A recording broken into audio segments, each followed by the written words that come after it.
IPO market में इस वक्त काफ़ी एक्शन है, काफ़ी एक्साइटमेंट है और एक नया आईपीओ बजाज ग्रुप से ही होगा। Bajaj housing finance is set to launch its IPO.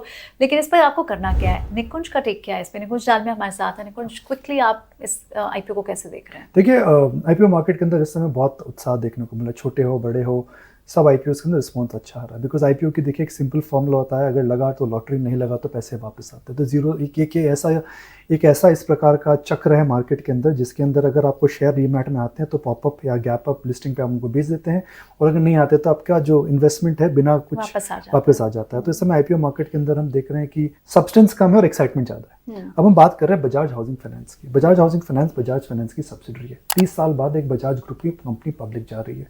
Bajaj group की रेपुटेशन जो है शेयर होल्डर के लिए वेल्थ क्रिएट करने की बहुत ज़्यादा है। भले बजाज ऑटो हो, भले बजाज फिनसर्व हो, या फिर वो बजाज होल्डिंग्स हो, या फिर बजाज फाइनेंस हो।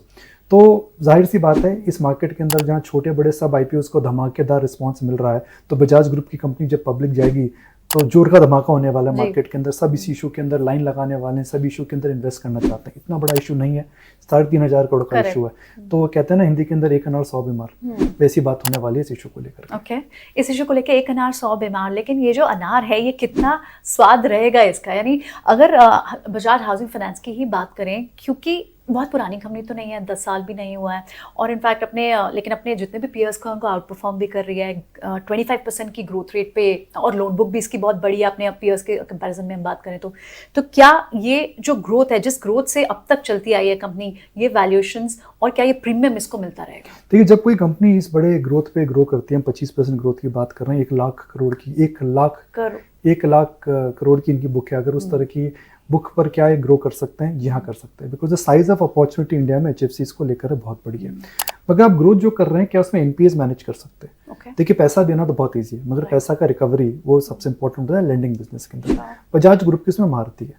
हमने देखा बजाज फाइनेंस में किस प्रकार के लोन्स दिए हैं, सिबिल को लेकर के इन्होंने लोन्स दिए हैं। इनकी एनपीए साइकिल इंडस्ट्री एवरेज से बहुत कम है। जिन सेक्टर्स में सब निकल रहे थे, सेक्टर्स में घुसे हैं। इन्होंने ये एचएफसी बिजनेस में इसलिए आए थे बिकॉज 2017-18 के पास जो दीवान हाउसिंग का जो प्रॉब्लम हुआ था, आईएलएनएफएस क्राइसिस का प्रॉब्लम था, सब उसमें निकल रहे थे, आ चुके हैं। तो क्या ग्रोथ मेंटेन कर सकते हैं? जी हाँ।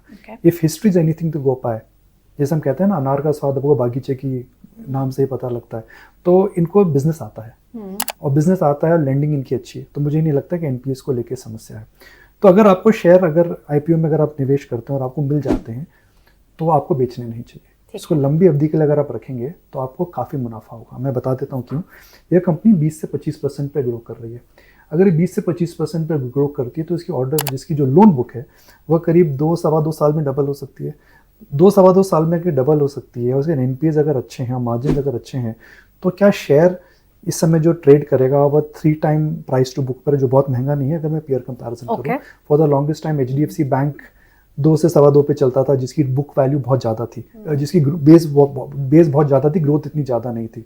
तो अगर मैं HDFC limited, not bank, HDFC limited और करंट छोटी एनबीएफसी पे नज़र रखूँ, तो मुझे लगता है 3 टाइम बुक रीजनेबल है।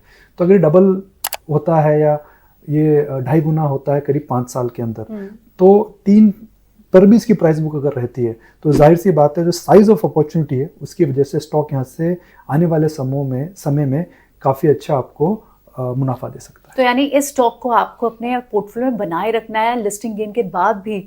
अगर लिस्टिंग गेन होता है तो भी उसके बाद भी आपको निकलना ही है।